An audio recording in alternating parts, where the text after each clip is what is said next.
Gloria a Dios, Santo Jehová.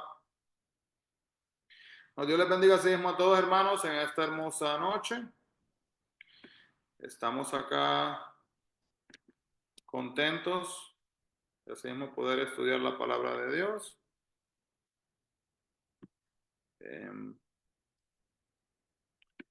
Vamos así mismo a comenzar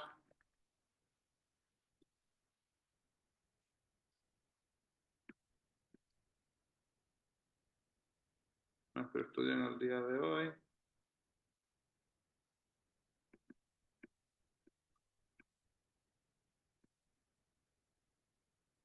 Segundito, hermanos, que problemas técnicos.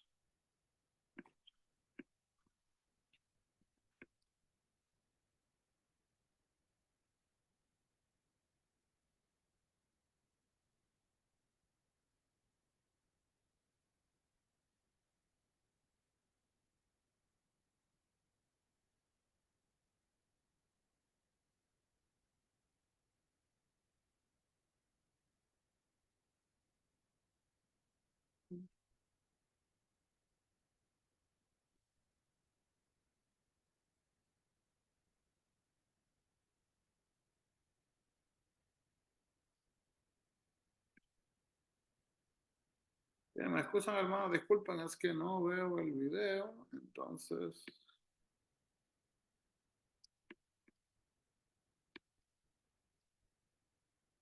aquí estamos.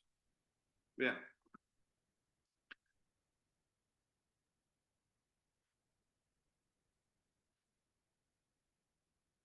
Hermanos, así que vamos así mismo a comenzar en este momento.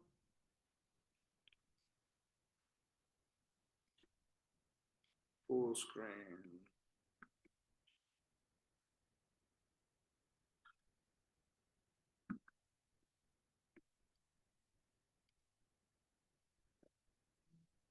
Sí.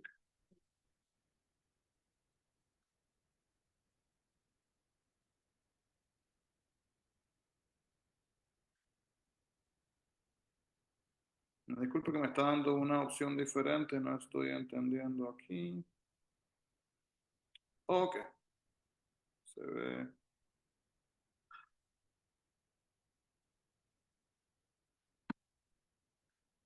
Bien. Bueno, entonces vamos así mismo a orar en este momento y así comenzamos entonces con, con nuestro estudio en este momento. Amado Dios, te damos gracias, Padre, por esta oportunidad de estar aquí mismo reunidos en esta noche. Te agradecemos, Padre Jehová, por esta oportunidad. Te agradecemos, Padre, por los hermanos, las hermanas que han venido en persona, los que se conectan, los que estarán viendo el estudio más tarde. Te pedimos, Padre Jehová, Señor, que te manifiestes en nuestras vidas, que hables en nuestras vidas, que nos deje entendimiento y que nos ayude, Señor, así mismo a poder profundizar tu palabra, escudriñarla, crecer en ella y que no nos distraigamos, Señor, con las cosas que nos rodean, las dificultades, las situaciones y los momentos, Señor, que a veces, en vez de unirnos más hacia ti, que es lo que deberían de hacer, a veces elegimos, Señor, hundirnos en nuestras propias dificultades. Que podamos poner nuestra vista siempre en ti. En el nombre de Jesús pedimos estas cosas. Háblanos, mi Dios. Amén y amén. Así que, hermanos, pues así mismo podemos ver en este momento, ¿verdad? Lo que es el libro de los Salmos, que estamos en el libro de los Salmos, viendo así mismo en el día de hoy el capítulo 74. Vamos a comenzar desde ahí. Si tiene su Biblia, hermano, conmigo, por favor, manténgase conectado conmigo en el capítulo 74, asimismo de el libro de los Salmos, y asimismo entonces estamos todos conectados. Salmo 74 habla de la súplica de liberación cuando el templo entonces es profanado por el enemigo.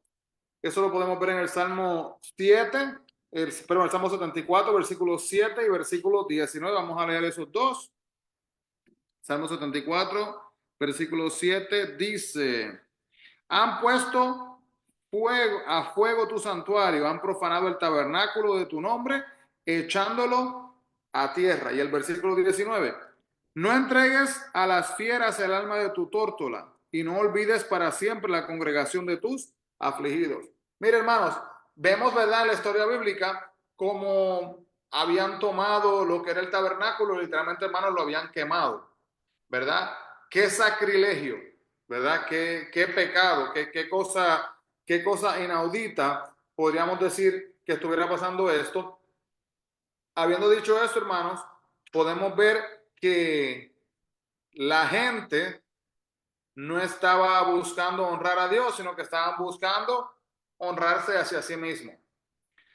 Hablábamos y hemos estado hablando, ¿verdad? No solamente en los salmos, pero ahora que hace mención sobre esto, hay personas, hermanos, que son tan y tan y tan y tan y tan y tan religiosas que en vez de adorar a Dios, adoran a cualquier cosa, cualquier persona, cualquier imagen que esté a su alrededor.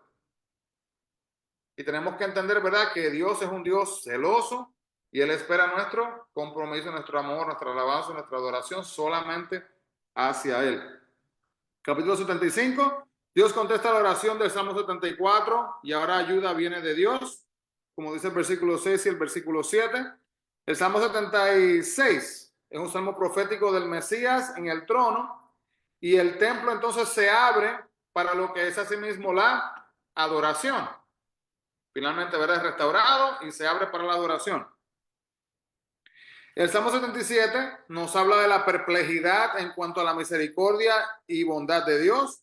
La contestación se halla nuevamente en el santuario, en el versículo 13, y la historia revela entonces asimismo que Dios no se olvida, como vemos del versículo 11 hasta el versículo 20. El Salmo 78 nos muestra lo que es la historia de Israel desde Moisés hasta David, desde Moisés hasta David. El Salmo 79 nos muestra el futuro de Israel en la gran tribulación, cuando el templo así es profanado. Miremos este, hermanos, si alguien lo tiene, lo quiere compartir con toda libertad. Salmo 79, versículo 1. Y cuando hablamos de que profanar, ¿verdad?, tomar el uso que se supone que tenga y sea alterado. Así que miremos aquí entonces este versículo, mire lo que dice. Oh Dios, vinieron las naciones a tu heredad, han profanado tu santo templo, redujeron a Jerusalén a escombros. Podemos ver entonces, ¿verdad?, que no se le reconoce el uso, ¿verdad?, que tiene entonces la heredad, el templo de Dios, sino que ahora han sido reducidos a escombros, quemados, destrozados, echados a un lado sin valor. Salmo 80 es una súplica al pastor de Israel para que les guíe nuevamente, y el pastor está a la diestra de Dios, como dice el versículo así mismo 17. Entonces, el capítulo 81 es la contestación de Dios a la súplica del Salmo 80 y se toca la trompeta de alabanza así mismo en el Salmo 81, donde dice el versículo 3, tocar la trompeta en la nueva luna, en el día señalado, en el día de nuestra fiesta solemne.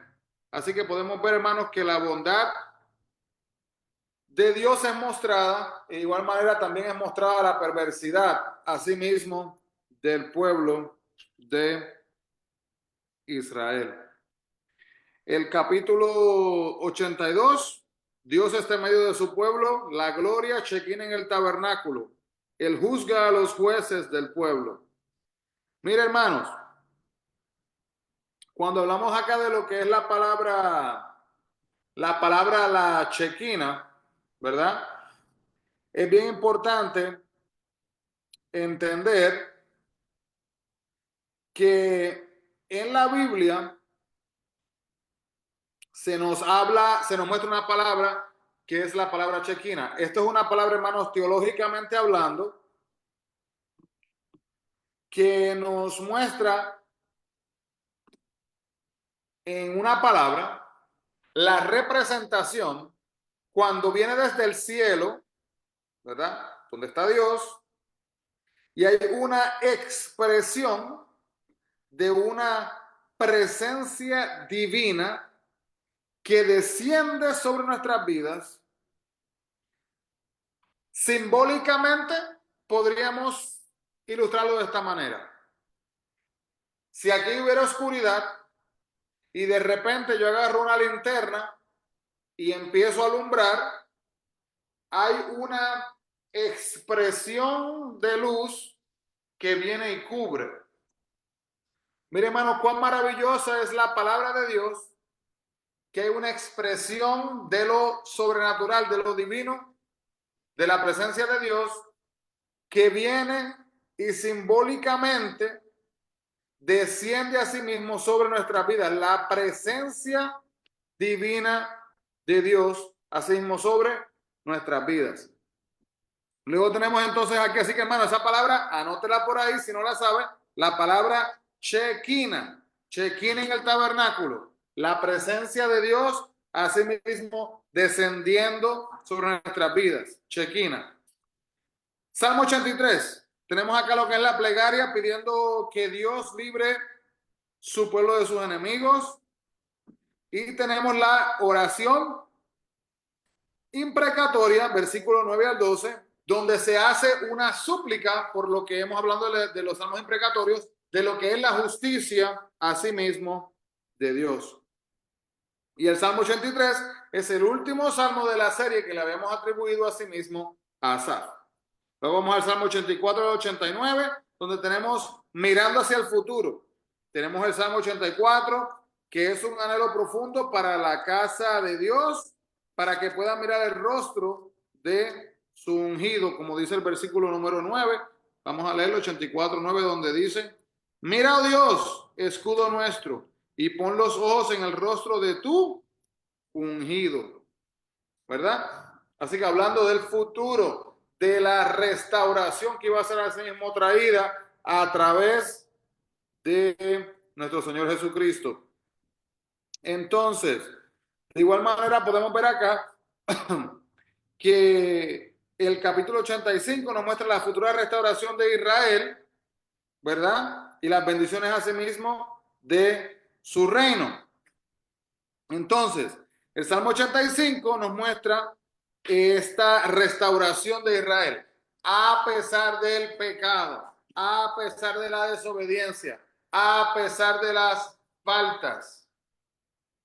Le pregunto, hermano, si alguien me puede contestar, ¿por qué es que Dios, aún a sí mismo con estas cosas, va a restaurar su nación?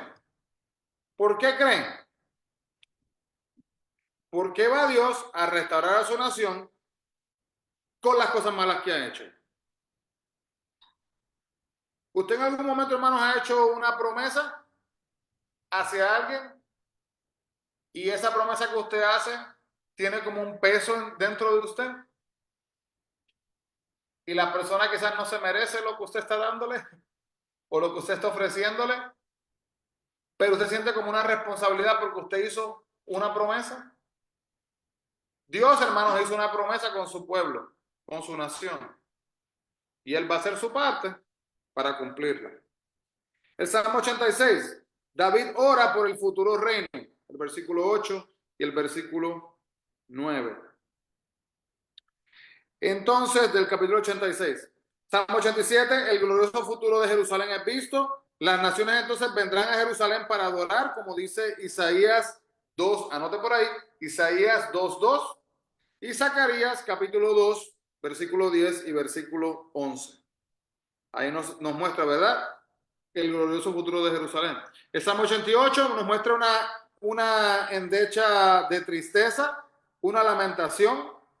Y este es el lamento, hermanos, del dolor más triste en el Salmo, en el libro de los Salmos.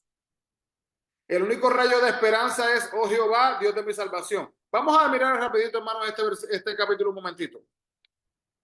Hermanos, hay 150 salmos, así que esto es algo grande.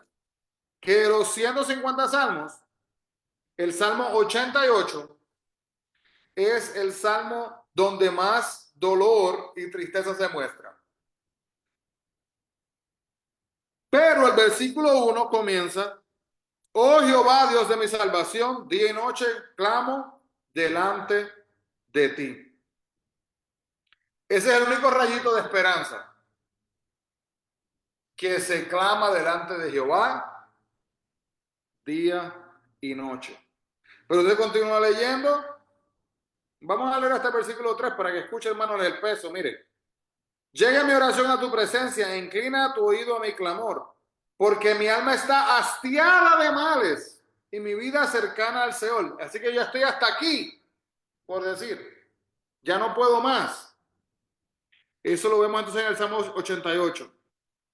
Luego vamos el Salmo 89, un canto de la fidelidad de Dios en guardar el pacto con David. Eso se puede ver en el capítulo 89, versículo 34 hasta el 37.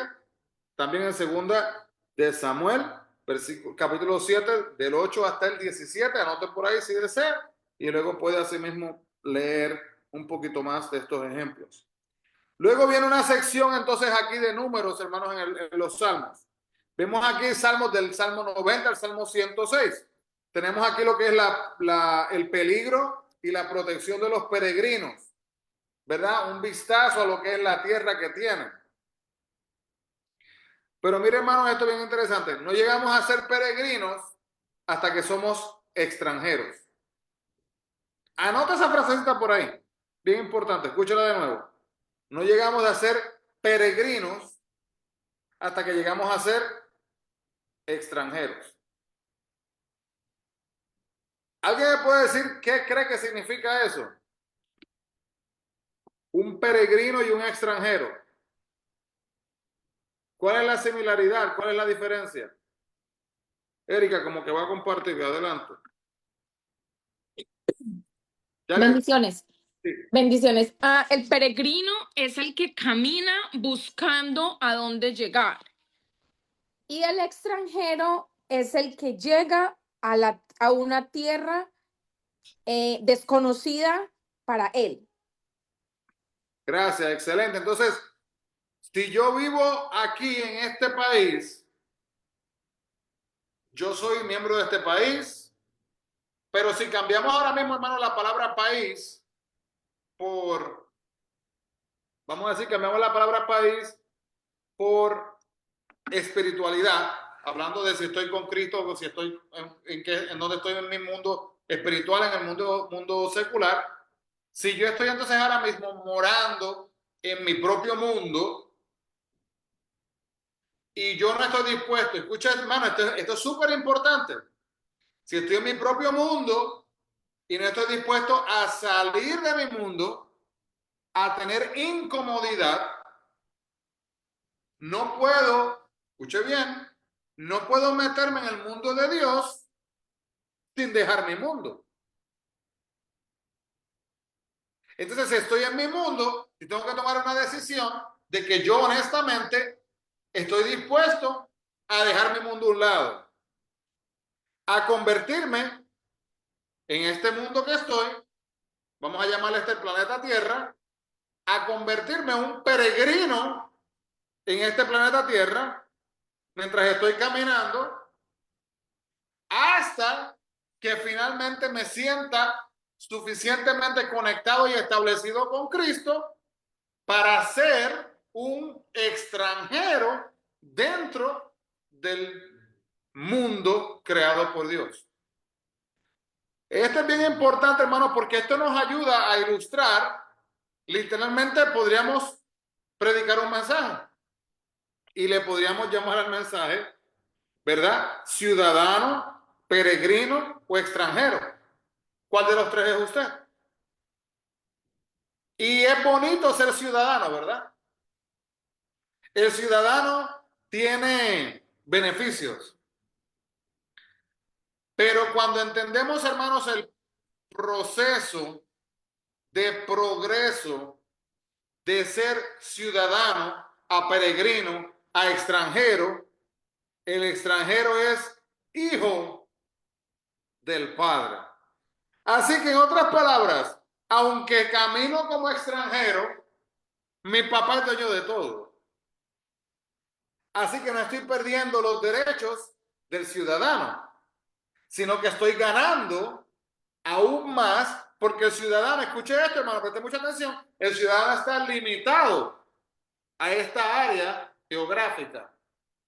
El extranjero está fuera con acceso a todo de acuerdo a su Padre Celestial que le ha dado acceso a tenerlo. Así que este es un punto sumamente importante, ¿verdad? Lo que es asimismo ser de ciudadano a peregrino y a extranjero. Entonces, el Salmo 90 nos muestra entonces una endecha de muerte y oscuridad por Moisés. Moisés ve entonces perecer en el desierto a 1,5 millones de israelitas. Hermanos, imagínense eso.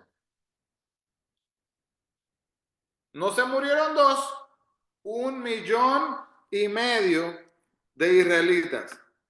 Y este 1,5 millones de israelitas entonces que vienen acá y están muriendo, podemos ver que fueron los que salieron de Egipto. Hermanos, déjenme traer esto para acá.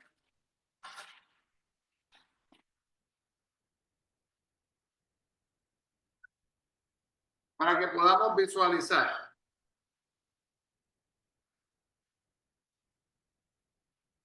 Imagínense que este círculo representa a la nación de Israel. ¿Ok?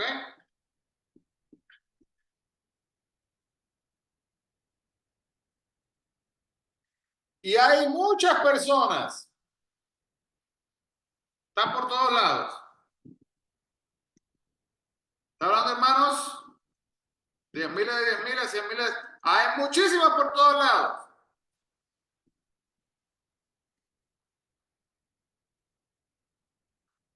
Cuando desobedecen, cuando están rebeldes, cuando le tornan la espalda a Dios,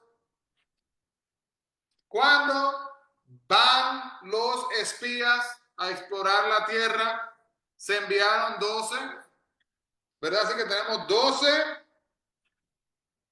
que son enviados, y de los 12, ¿cuántos dijeron que se podía entrar a la tierra a tomar control de ella de los 12? Fueron 12, uno representando cada tribu. De los 12, ¿cuántos cuando regresaron dijeron podemos ir a tomar control de la tierra prometida? ¿Se acuerdan? Solamente Dos. muy Dos. bien, gracias. Solamente 2. ¿Cómo se llamaban los 2? Josué y Caleb, creo. Gracias. Josué y Caleb. Así que, hermano, ¿qué significa eso? Que está Josué, está Caleb y está Moisés. Y usted quizá diga, pero ¿para qué está dibujando esto? Los que están ahí me dicen, pero yo no veo ese dibujo muy bien. No se preocupe. Miren los puntitos. Y ahora imagínense, hermanos, que Moisés, que estuvo con toda esta gente ahora, desaparecen todos.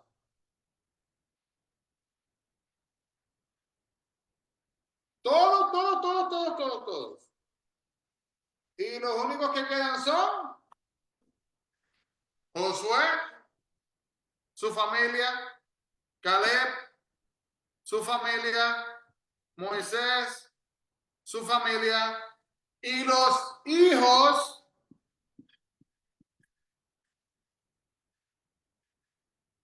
y las hijas de los que fallecieron. Así que queda lo que es la descendencia. ¿Por qué importa esto? Importa muchísimo, hermano, porque tenemos que entender que de todas estas personas, los únicos que habían vivido, que pudieron tocar el maná, que pudieron comer el maná, que pudieron caminar, ¿verdad? En aguas secas, cuando las aguas fueron separadas, que pudieron experimentar y conocer y ver cuando las plagas vinieron a Egipto. Fueron solamente estas familias. Entonces, esto significa, hermano, esto es bien importante para poner todo en perspectiva. Significa que estas familias dieron testimonios a la descendencia, a los hijos de los hijos de los hijos de los hijos que estaban ahí, para que estos hijos y esta descendencia estuviera dispuesta a ir y marchar confiando con fe para entrar a la tierra prometida. ¿Habían pensado, hermanos, así la historia? Porque al mirar la historia de esta manera, entendemos la esencia de lo que estamos hablando. Algunas veces hablamos rápido de la historia y pensamos, sí, salieron de Egipto y se fueron para la tierra prometida y entraron. Incorrecto. Salieron de Egipto, Dios les bendijo, tuvieron sus dificultades, pecaron, murieron un montón y luego del montón, ¿verdad? Cuando los 10 mandamientos murieron un grupo, los de Coré, tragados por la tierra, si se acuerdan de esa parte de la historia. Y luego, hermanos, después de todas estas cosas, aún mueren todos. Y aunque es la descendencia Josué, Caleb, Moisés tampoco entra a la tierra prometida por su propio pecado. Pero Moisés sí pudo contemplarla. Así que Moisés estuvo parado en la montaña, él pudo ver la tierra prometida, pero a él no se le permitió que él fuera para allá. ¿Algún comentario, hermanos, o pregunta? Porque esto es bien importante para ayudarnos a entender ese capítulo que acabamos de ver en este momento. La grandeza de lo que hizo Dios. Vamos bien. Entonces, el Salmo 90, que creo que todos en algún momento hemos escuchado, quizás ese primer versículo que dice, Señor, tú nos has sido refugio de generación en generación. Así comienza. Hermanos, el desierto es un lugar lleno de tierra, es un lugar vacío, es un lugar donde no hay nada, pero ahora se convierte entonces en un cementerio. Y los hermanos que están aquí en Facebook, que les estoy mirando, si alguien quiere algún comentario o pregunta, comentario, con toda libertad les puedo leer aquí, podemos interactuar si desean. Hermanos, un desierto que se convierte en un cementerio. Un punto aparte, que le cuento rapidito, hermano, esto es bien curioso. Los judíos no tienen la práctica tan común como nosotros de pasar el tiempo de hacer funerales y todo este tipo de cosas como lo hacemos nosotros. Ir a un cementerio judío es bien interesante. En Israel, hermanos, usted va y literalmente, hermanos, todas las tumbas son del mismo color. ¿Verdad? En nuestro entender, en nuestra manera de ser criados, nosotros queremos, ¿verdad? Que la tumba de la mamá o del papá o del hermano se pueda ver. Como póngale una cruz más grande que la cruz de al lado o ¿verdad? Algo para que un monumento para que llame la atención. Hermanos, tienen límites bien estrictos los límites. Y también no es que se prolonga esta muerte, ¿verdad? Y se mantiene ahí una nevera por semanas. No, si se puede hacer a las 24 horas es prácticamente la práctica. Literalmente lo más pronto posible. Entonces, entendiendo esto, para que usted entienda, hermanos, para que podamos visualizar que el desierto no está lleno de crucecitas por todos lados. Como vemos, ¿verdad? No sé si ustedes han visto que una persona murió en una esquina en una calle y allá van y ponen una cruz. o ponen unas flores, o ponen como una, ¿verdad? Como un recordatorio de las personas de las familias. Entonces, vamos a leer rapidito el versículo 8 del capítulo 90, dice: pusiste nuestras maldades delante de ti, nuestros hierros a la luz de tu rostro. Podemos ver, hermanos, acá que el desierto, siendo este cementerio, un pecado oculto en la tierra, es un escándalo conocido de todos en el cielo. El Salmo 91, cántico de vida y luz, un salmo mesiánico. El versículo 11 y 12 nos muestran esto. De igual manera, miremos aquí, hermanos, cuando hablamos de salmo mesiánico, me gusta que mantengan la esencia de lo que significa. Vamos a ver esos dos versículos. El Salmo 91, 11 y 12. Si alguien lo tiene, lo quiere leer con toda libertad. O si no, yo lo comparto acá. Dice 91, dice así: pues a sus ángeles mandará acerca de ti, que te guarden en todos tus caminos. Y si podemos leer Mateo 4:6, y puede anotar esas citas por ahí, hermano, para que luego si acaso las quiere buscar. No, Salmo 91, 11 y 12, mira lo que dice Mateo 4:6, dice: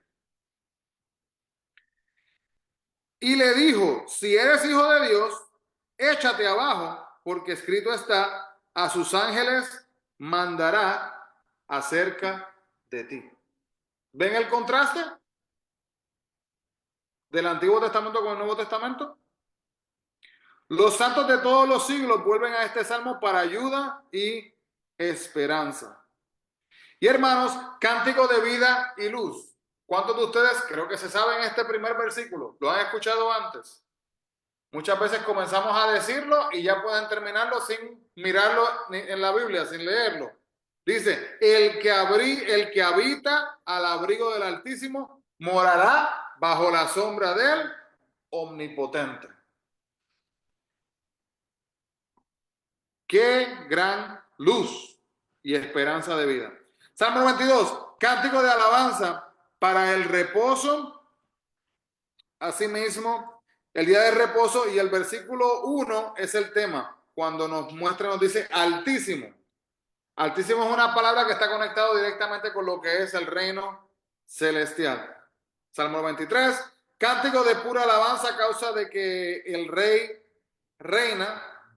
Así que aquí se hace referencia al reino milenario. ¿Cuál es el reino milenario? El reino de los 1000 años.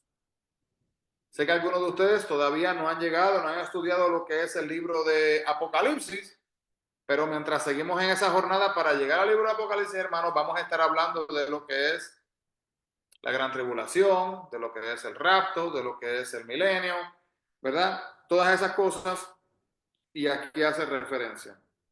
Luego pasamos a los Salmos 94 hasta el Salmo 100, donde habla de las canciones del reino, donde se está celebrando aquí lo que es el reino de los Mesías. Nuevamente, Salmo 94 al Salmo 100 es identificado como las canciones del reino. Así que el Salmo 94 es una oración a Dios pidiendo que intervenga en justicia contra los malos. Es una súplica del remanente en la hora de la prueba que precede lo que es el reino. Salmo 95 es un cántico de pura alabanza porque el rey reina y se reconoce esto. Salmo número 96 es un himno que es dirigido a él. Él cumple profecía, acaba con idolatría, ahuyenta a Satanás y la creación en ese momento se regocija. Al ver ese resumen, hermano, si usted mira el Salmo 96, va literalmente a ver que es un salmo completamente lleno de lo que es alabanza.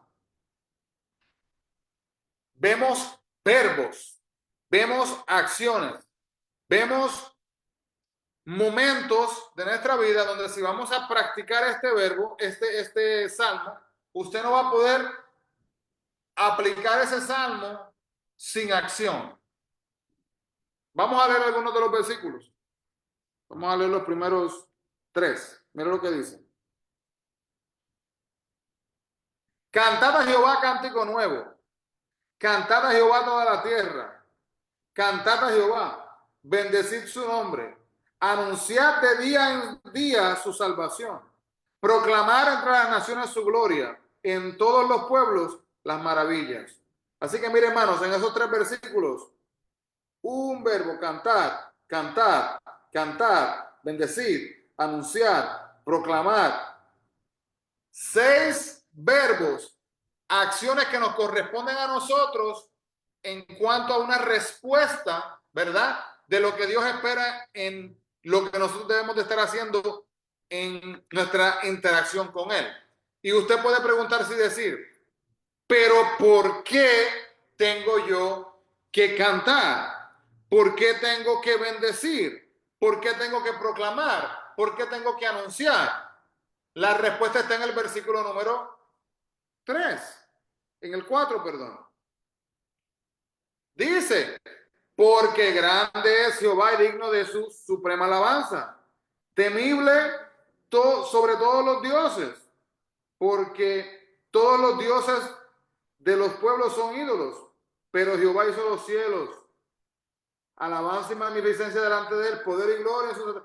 Y aquí siguen, hermanos, nuevamente los verbos, las acciones. Mire, tributad a Jehová, familia de los pueblos, dad a Jehová la gloria y el poder, dad a Jehová la honra debida a su nombre, traer ofrendas, venid a sus atrios, adorar a Jehová en la hermosura de su santidad, temed delante de él en la tierra, decid, hermanos, y seguimos por ahí, ¿y qué vemos? Esa idea, hermanos, de que nosotros podemos servirle a Dios y estar así sentaditos en una silla con los brazos cruzados y no hacer nada, no existe. Porque Dios está esperando que nosotros actuemos en respuesta a lo que Él ha hecho en nuestras vidas. Esta es una manera que podemos ver lo que dice la Biblia en cuanto a lo que es la palabra de Dios. La palabra de Dios, los que vinieron el domingo en el servicio, ¿verdad? Pudieron ver, estábamos hablando de la armadura del cristiano, y cuando hablábamos de la espada tiene doble filo. Y nos muestra la Biblia, ¿qué nos dice la Biblia, hermano, sobre la espada de doble filo? ¿Qué pasa? La espada de doble filo cuando entra, ¿qué va a pasar? Díganme. Lilibet, yo sé que usted lo quiere decir. Hiere, Hiere. ¿Y qué pasa cuando sale? destroza todo, Mr. Quiñones. Ahí está, porque tiene doble filo. Ahora, ¿qué dice la Biblia que es la palabra de Dios? La Biblia dice que la palabra de Dios es una espada de doble filo. En otras palabras, hermanos, usted ni yo, ni la persona más mala del mundo, puede conscientemente recibir el mensaje de la palabra de Dios y quedarse igual. No se puede. La única manera de hacerlo es una persona que ya determinó que iba a rechazar el mensaje. ¿Verdad? No sé ustedes si han tenido conversaciones con personas así, que usted viene a usted y le hacen una pregunta. Le cambian la conversación a uno. Ahí está. Ellos lo que hacen es guiar la conversación. Son personas que honestamente uno se pone a pensar, y yo le digo, yo no sé ustedes, hermanos, pero yo esas conversaciones las evito. No las entretengo y me ahorro mi saliva. Porque son personas que han decidido que ya tienen su respuesta. ¿Cómo me dijo, hermano? Ya tomaron otra vía, tomaron otro rumbo y ese es el rumbo que han decidido. Usted no le va a cambiar su modo de pensar. Y no es, hermanos, cuando digo estas palabras, no lo digo por ser fatalista o por ser pesimista y por ser negativo. Estamos hablando, hermanos, de personas que literalmente ya decidieron eso en su corazón. Esas personas que sabiendo quizás, mire, hermano, yo conozco una persona que el doctor le dijo que tenía que dejar que era diabético y tenía que dejar de comer azúcar. Algunos tipos de cosas y le dio una dieta bien específica y esta persona le dijo al doctor, doctor, yo no voy a cambiar mi dieta. A mí no me importa lo que usted me está diciendo, porque yo sé que yo voy a morir de algo y si me voy a morir de diabetes, pues me muero de diabetes. Se acabó. Eso es lo que estoy hablando. Es esa persona que, escuche bien, con la educación que le dio el doctor, esa persona estaba escuchando, pero como dice, le entró por uno y le salió por el otro. Porque ya había decidido determinado, se acabó, me da lo mismo. Yo voy disque a gozar mi vida. Y hermano, esto es bien peligroso en la vida del cristiano. Tenemos que tener cuidado que nosotros no caigamos así mismo por este mismo camino. Entonces, el capítulo 97. Jehová viene, este no es un himno de su primera venida, sino de su segunda venida. Cuando dice la palabra dioses en el versículo 7, vamos a verlo. Capítulo 97, versículo 7 dice: avergüéncense todos los que sirven a las imágenes de talla, los que se glorían en los ídolos, póstrense a él todos los dioses. Hermanos, si usted busca en este sentido, el versículo 7 se está refiriendo, cuando dice la palabra dioses, se está refiriendo a ángeles, no dioses de madera, como piensan algunas personas, o tipo ídolos. Pero así mismo, si usted busca también otro versículo conectado con esto, así mismo en el libro de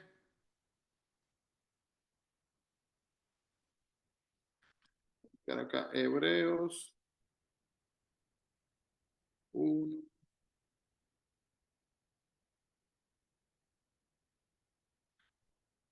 Hebreos capítulo 1, versículo 6, dice lo siguiente: y otra vez, cuando introduce al primogénito en el mundo, dice, adórenle todos los ángeles de Dios. ¿Verdad? Los ángeles de Dios. Y aquí se utiliza la palabra dioses, que se está refiriendo entonces a ángeles, como dice Hebreos 1:6. Salmo 98, la segunda estrofa del nuevo cántico. Acá nos muestra entonces lo que es también cánticos de adoración. Salmo 99, cántico al rey, cuyo trono es un trono de gracia y de misericordia. Vemos el Salmo 100, que es un coro del himno dirigido a él. Y fíjense en la traducción, hermanos, el versículo 3 nos dice, él nos hizo y no nosotros a nosotros mismos. Él es nuestro creador. Y por eso nosotros somos pueblo suyo. Próxima sección, Salmo 101 hasta el Salmo 106, nos muestra entonces aquí lo que son alabanzas al rey. Salmo 101 nos muestra un himno al rey que reina en justicia y juicio. La traducción dice, de mañana destruiré a todos los impíos de la tierra, en el versículo 8. Salmo 102, oración de un afligido, este es el rey en Getsemaní. Su humillación antes de su exaltación, en Hebreos capítulo 5, versículo 7, vamos a leerlo. Hebreos 5, 7. Si alguien lo encuentra primero que yo, por favor. Hebreos capítulo 5, versículo 7. Dice, y Cristo en los días de su carne ofreciendo ruegos y súplicas con gran clamor y lágrimas, al que le podía librar de la muerte, fue oído a causa de su temor reverente. Así que se reconoce que requiere exaltación, el honor. El Salmo 103. Un gran salmo de alabanza por las misericordias de Dios. Romanos 12:1 nos dice, hermanos, os ruego por las misericordias de Dios. Vemos la conexión. Y alguien se acuerda y nos puede explicar, hermanos, por qué es que hay conexión, por qué es que hay conexión entre los salmos y el Nuevo Testamento. A ver si alguien se acuerda. ¿Por qué hay conexión entre los salmos y el Nuevo Testamento? Pienso que estaba anunciando la venida de Jesús. Así, gracias, Lidia. Así que es un vistazo profético de la venida de Jesús, de lo que iba a pasar entonces en el futuro. ¿Y por qué en los salmos también vemos conexiones con el Antiguo Testamento? ¿Cuál sería entonces esa respuesta? Entonces, del futuro, del porvenir, y por qué también del pasado podemos ver. ¿Alguien quiere activar o compartir? Creo que por lo mismo, Mr. Quiñones. Es la misma idea. La única diferencia. Cuéntenos, Lilibet. No, o sea, con lo que he aprendido, o sea, en todo el Testamento se habla de Jesús, en toda la Biblia, desde el principio hasta el final. Ahí está, entonces, ahí está el punto. Erika, como que iba a decir algo. Pero lo que dice la hermana Lilibet es totalmente cierto, yo comparto la misma idea, pero lo que yo expreso es, si hay, en mi opinión, si hay una leve diferencia. Y no sería no la corrección, sino que sería el antes, donde hubo tanto desorden, y el nuevo, donde ya hay unos estatutos más definidos, porque los salmos fueron inspirados por Dios. Así fueron escritos por la mayoría por David, pero también los inspiró Dios. Entonces él les hizo, esto fue lo que pasó, esto que pasó no puede volver a suceder. Esto ya lo limpié, lo eliminé, este fue el pecado, esto fue lo que yo hice, esta fue mi decisión, esto es lo nuevo, y con estos nuevos estatutos, estatutos, profecías, y perdón, empezarán a vivir nuevamente. Así lo veo yo. Sí, así que prácticamente es como una combinación de lo que están diciendo ambas. Uh-huh. ¿Verdad? Es poder entender, hermanos, que de donde hemos salido, de lo que hemos experimentado, de lo que hemos vivido, lo que es la parte de Lilibet, de lo que en la manera que hemos visto a Jesús, desde el momento que el animal fue matado para cubrir el pecado, hablando desde el libro de Génesis, ¿verdad? La conexión desde ahí, ver a Jesús a través de todo, ver el futuro de lo que va a pasar con Jesús, aprender de lo que hemos podido experimentar, nos ayuda entonces a entender la esencia de lo que estamos viendo aquí, ¿verdad? El hecho de que lo visto, lo presente, conectado a lo visto, y lo presente conectado al porvenir. Y no pasar por alto un punto bien importante que dijo nuestra hermana Erika, que es el hecho, hermanos, que no todo iba a ser pasado. Habían algunas cosas que ya se acabaron. Entonces, no todo es profecía, hay profecías específicas. Algunas otras cosas se acabó. Totalmente se acabó Babilonia, se acabó. Y eso es un punto súper importante. Hermanos, decir que se acabó Babilonia, decir que Babilonia dejó de existir, que decir que esa nación ahí acabó, es algo literalmente sorprendente. Porque estamos leyendo todos estos libros que hemos leído, hermanos, ya vamos por acá, ¿verdad? Por el Salmo. Hemos visto acá toda esta área anteriormente cómo este imperio de Babilonia era un imperio tan grande, tan poderoso. Literalmente, hermano, imagínense, para que tengamos una imagen en nuestra mente, el barco Titanic. Esa cosa tan grande que ni el dijo alguien, yo, dijeron el creador, que ni el mismo Dios, fue la frase que se dijo. Hay que tener bastante agallas para decir una cosa así. Hundiría ese barco. ¿Qué fue lo que terminó pasando?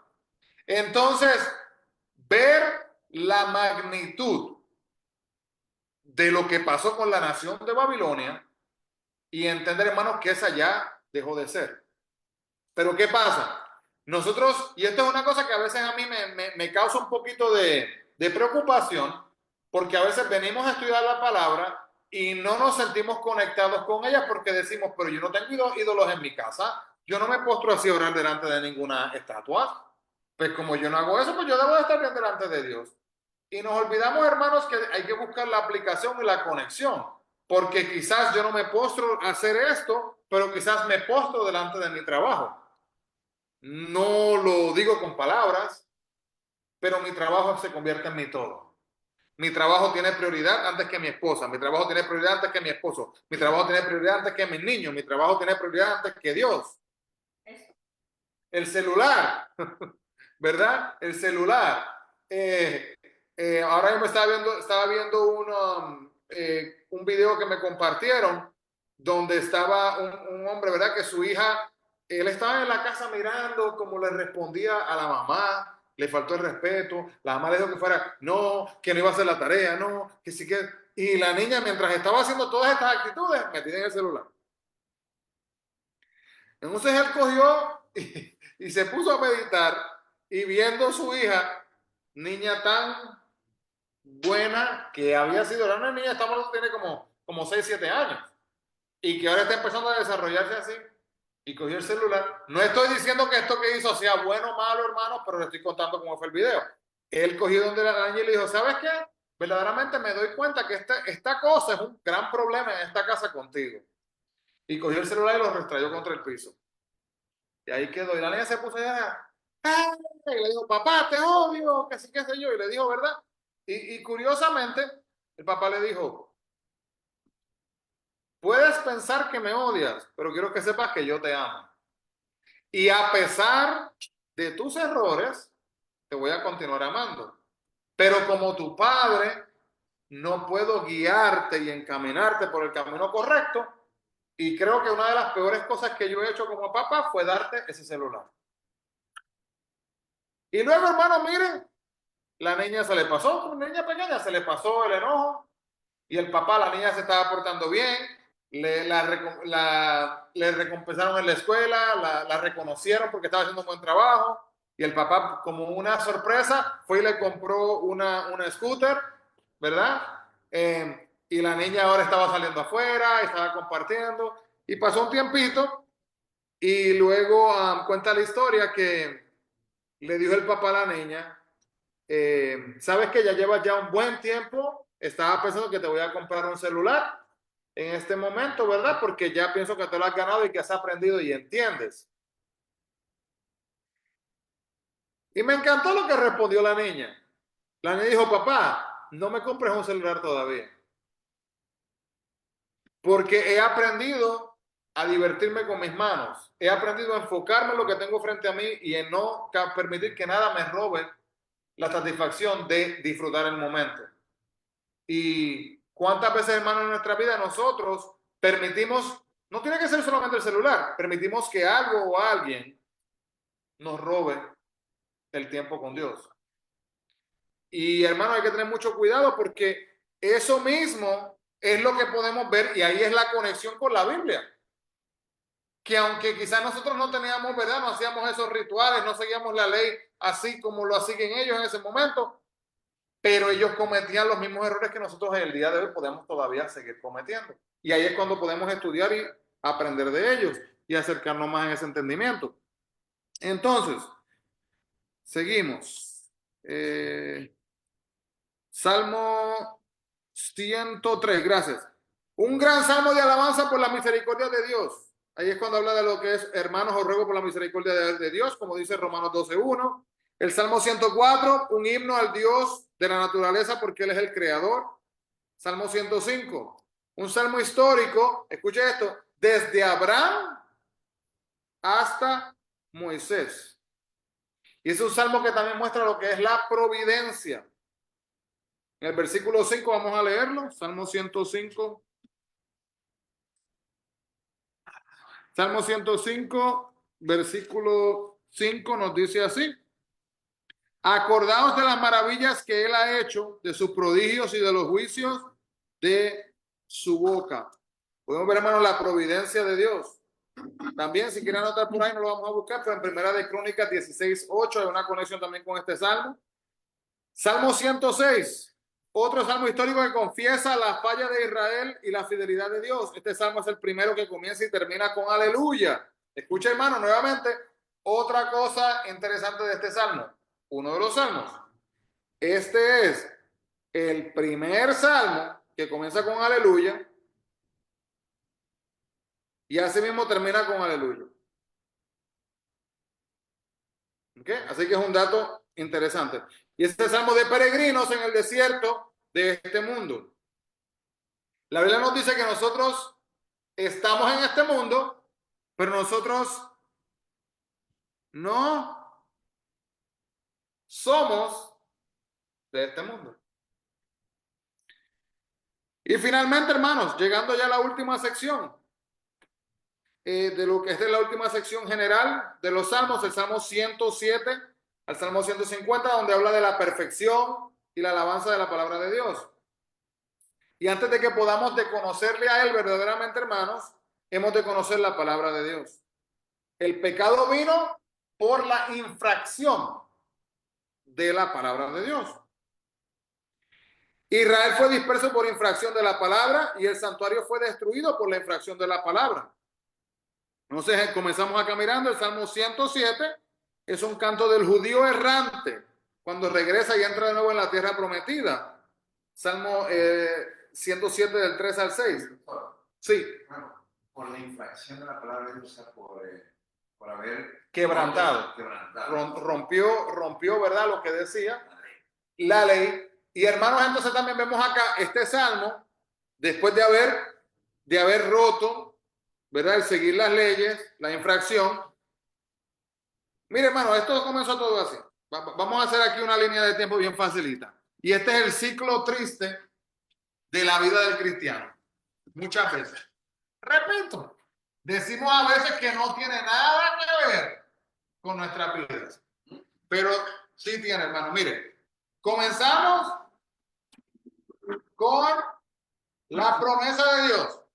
Este es el pueblo de Israel. Así comenzó. ¿Esto es positivo o negativo? Positivo. Está la promesa de Dios. De la promesa de Dios, entonces, ¿qué viene? Viene una decisión. ¿Positiva o negativa? Aquí hay que ver. Y esa decisión va a llevar a una consecuencia. Y cuando digo consecuencia, no digo que sea consecuencia mala. Puede ser consecuencia mala o puede ser consecuencia buena. Porque consecuencia es lo que va a pasar después de la decisión que se tome. Entonces, en esa consecuencia, si yo elijo lo correcto, voy a ser entonces partícipe de la promesa de Dios y así va a ser el ciclo con el Señor. Qué maravilloso. Pero lo que pasa es que la realidad de la vida es que nosotros no vamos para allá. Nosotros hacemos lo mismo que hicieron los israelitas. ¿Qué hicieron? Tomaron la decisión correcta de aceptar a Dios, ¿verdad? Así que la incorrecta no la tomaron. Pero en esa transición de trayectoria de tomar quizás la decisión correcta, le añadieron aquí cosas que no tienen nada que ver con ese plan. ¿Y qué fue lo que añadieron? La idolatría. Y ustedes creo que se han cansado de escucharme decir estas palabras a mí, porque estas son las dos palabritas. Y la otra palabra fue la desobediencia. Perdón, ahí en esa parte no entra lo de la circuncisión. Todo entra ahí. Entonces, por ejemplo, la circuncisión sería la decisión de si yo voy a honrar a Dios con la ley. Pero entonces miren lo que pasa aquí. Que entonces la ley dice Dios al pueblo de Israel que tienen que circuncidarse y tienen que hacerlo en un día específico. Dice Dios. Dice Dios. La ley que les da a ellos, Dios se la estableció así. Por Moisés. Por medio de Moisés, estableció, tiene que ser así, esta cantidad de días, tiene que ser hecho de esta manera, bla, bla, todas estas otras cosas. Pero entonces viene una persona brillante y dice, wow, la promesa de Dios me dice que yo como hijo de Dios, yo tengo que honrar a Dios circuncidando, pues yo lo voy a hacer. Pero como tengo una fiestecita en 2 semanas, voy a esperar un poquito más de tiempo para hacerlo cuando termine la fiesta y que no me vaya a hacer un inconveniente a mí. Entonces, ¿qué hago? Tomé la decisión correcta de hacerlo, pero estoy alterando lo que dijo Dios. Y eso es un ejemplo simple que estoy dando. Dice Dios al pueblo israelita, le dice, van a ir en contra de esta nación. Cuando entren allá adentro, quiero que maten a todos y no quiero que se queden con absolutamente nada. Pero es que eso está muy bonito. Eso yo lo puedo usar para adorar a Dios. Miren qué cosa, hermanos.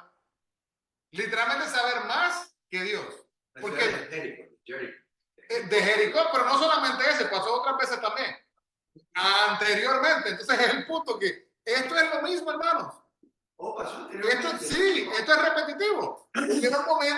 Hubieron momentos que una persona fue y se metió y escondió o se llevó algo. Se llevó algo, lo escondió y hermanos, habían consecuencias. Pero lo curioso es esto, que toda persona tiene la habilidad de decidir.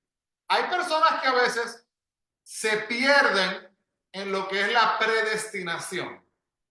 No sé si usted se ha metido en ese tema, si se ha puesto a pensar en la predestinación. ¿Me puede explicar un poquito qué es la predestinación? Sí. Entonces la palabra dice que ustedes han sido predestinados y la gente se pone a meditar en ese versículo y de ese versículo sacan lo próximo que le voy a decir. Dios sabe si yo voy a ir al cielo o si yo no voy a ir al cielo. Y como Dios sabe, ya Dios decidió por mí.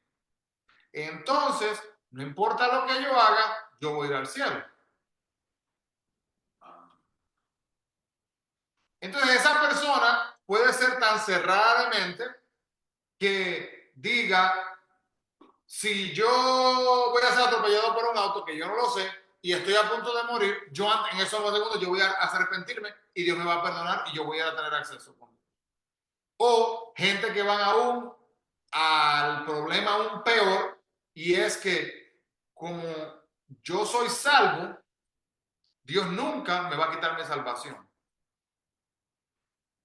¿Cuánto tiempo nos queda? Ok. Porque con ese tema nos vamos para largo. Esa es la famosa doctrina del salvo siempre es salvo. Así que ya que la mencioné, y hablando de la predestinación, es responsabilidad mía abundar un poquito más en este tema, porque esa idea, hermanos, de que Dios nunca nos va a quitar la salvación, tiene un fundamento bíblico y tiene lógica. Porque Dios nos ha dado el regalo de la salvación. Y Santiago, si yo le regalo un suéter, ¿yo se lo voy a quitar? No. Dígale, es su suéter. Pero usando ese mismo ejemplo, ese suéter Santiago, usted se va a quedar con él por el resto de su vida. Posiblemente en algún momento se le rompa, se manchó, se deteriora, o usted dice ya no me gusta. ¿Y qué hace? Lo desecha, lo regala, pero usted toma la decisión de deshacerse de ese suéter. En otras palabras, Dios nunca me va a quitar a mí el regalo que Él a mí me dio. Pero si este fue el regalo que Dios me dio a mí, yo puedo tomar su regalo y dejarlo perdido. Así que está en mí. En otras palabras, yo luego venir y decir, Dios me quitó mi salvación. Dios no me la quitó. Yo la eché a perder. Yo la rechacé. Y esto es algo que cuando uno habla de la predestinación, a veces causa un poco no voy a decir la palabra confusión. Pienso más, esa era la palabra que iba a decir, más controversia por eso, porque entonces las personas quieren discutir en cuanto a eso. Pero yo quiero decirle, hermanos, esto bien clarito. Ahora mismo, yo tengo la habilidad física, mental y la facultad de poder salir de aquí, irme a un lugar, comprar heroína y metérmela por una vena hasta el punto que quede muerto de una sobredosis. Escuche esto. Yo tengo la habilidad y la capacidad física y mental de yo elegir hacer eso. Entonces la batalla de la gente dice, pues Dios sabía que usted iba a hacer eso y ya entonces Dios determinó que usted no va a ir para el cielo. Pero el punto, hermanos, de este tema es el siguiente. Dios sí sabe todo lo que va a pasar. Pero quiero que entienda que usted y yo tenemos lo que se llama libre albedrío. Tenemos la habilidad de elegir lo que vamos a hacer. Yo no me voy a morir porque Dios me llevó a que yo cogiera mi mano y yo mismo me hiciera la droga que me va a hacer daño. No, fue mi decisión. Mi decisión. Pastor, con estas palabras, es como decir, o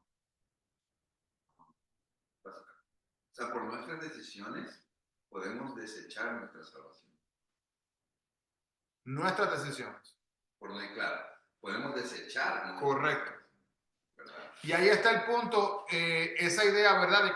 De que el salvo siempre es salvo, hay que tener cuidado con ella, porque en esencia, Dios no nos va a quitar la salvación.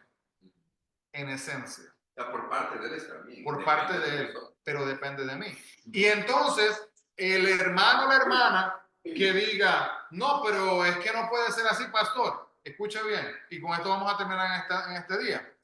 Llegamos hasta el Salmo 107. Mire, hermanos, sería un Dios ilógico y un Dios irrespetuoso no respetar mi decisión. Si yo soy salvo y voy a morar con Dios, pero yo decido que yo no quiero morar con Dios, ¿en qué cabeza humana cabe, usando el sentido común, que Dios me va a obligar a mí a yo morar con Él? Olvidémonos de meterse a estudiar la Biblia teológicamente y todo. Vamos a ver el sentido común. ¿En qué cabeza cabe que Dios me va a obligar a mí a morar con Él en el cielo si yo no quiero morar con Él? Si yo decido decir, yo no creo en Dios, yo no quiero ir, y si es verdad, me da lo mismo, yo no quiero morar al cielo, no quiero hacer nada. Entonces soy ateo. Soy ateo. ¿Cómo va Dios a obligarme a mí a estar con Él? Porque dice que predestinó que yo iba a ir con Él. Es algo que humanamente, religiosamente, teológicamente, con el sentido común, no cae en un entendimiento, no combina, como que no cae algo que tiene lógica. Así que, hermanos, Erika, ¿usted cómo que iba a decir algo? En lo que usted dice, entonces no sería un Dios justo. Porque entonces, ¿de qué me ¿de qué me serviría a mí como buena cristiana seguir los estatutos si el que no los sigue también va a tener lo mismo que yo? Entonces no tiene sentido, porque no sé en qué cabeza puede caber que Dios nos va a mirar a todos de la misma manera, nos mira como unidad, como sus hijos, pero nos dio normas. Entonces, si yo soy una buena cristiana y trato de hacerlo mejor para mi salvación, yo también quiero que mis hijos lo hagan. Pero si mis hijos no quieren hacerlo, por mucha mamá que yo sea, no los voy a poder salvar. Y soy la mamá y no los puedo salvar. Y les puedo colocar todo sobre la mesa, pero si ellos no quieren, ¿qué puedo hacer yo? Asimismo es con Dios. Entonces, para mí eso es clarísimo. Muchas gracias. Es muy buena manera de decirlo. Y como dice Erika, le puedo poner todo en la mesa. Mire, hermano, yo me puedo estar ahogando y tengo el salvavidas ahí al lado mío. Ahí está al frente. Lo puedo ver con mis ojos. Pero si yo no subo mi mano para agarrar el salvavidas, yo me voy a ahogar. Y literalmente así mismo es Dios. Tengo a Dios aquí presente y vamos a decir, estoy a punto de morir por cualquier razón. Yo puedo clamar a Él como lo hizo el criminal que estaba al lado de Jesús, el ladrón que estaba al lado de Él en la cruz. Inmediatamente acceso al cielo. Inmediatamente. Y uno puede arguir, no, pero ¿y cómo es posible que Él pueda ir al cielo si solamente fue ese momento? Hermanos, deje que Dios sea Dios. Buena decisión, claro. Eso no tiene que ver nada con nosotros. Enfóquese usted en hacer su parte para que usted alcance su lugar en el reino celestial. Enfóquese usted en tomar su decisión correcta. Ahí está, su decisión propia, su salvación, y ahí está. Amado Dios, te damos gracias, Padre, por esta oportunidad, Señor, por cada hermano, cada hermana que se han conectado con nosotros, que se han unido, que han participado. Te pedimos, Padre, que toques nuestras vidas, nuestras mentes y que nos ayudes, Espíritu Santo, a poder discernir entre el camino que debemos de seguir, las decisiones que debemos de tomar para tu gloria y para tu honra. Padre, que no caigamos, asimismo, Señor, perdidos en las distracciones que nos rodean, sino que podamos enfocarnos en ti como lo mereces. En el nombre de Jesús pedimos estas cosas, mi Cristo, en tu santo nombre. Amén. Amén. Y amén. Sí, hermano, Dios les bendiga a todos. Bendiciones, los que están conectados aquí en línea y los que están presentes. Dios les bendiga.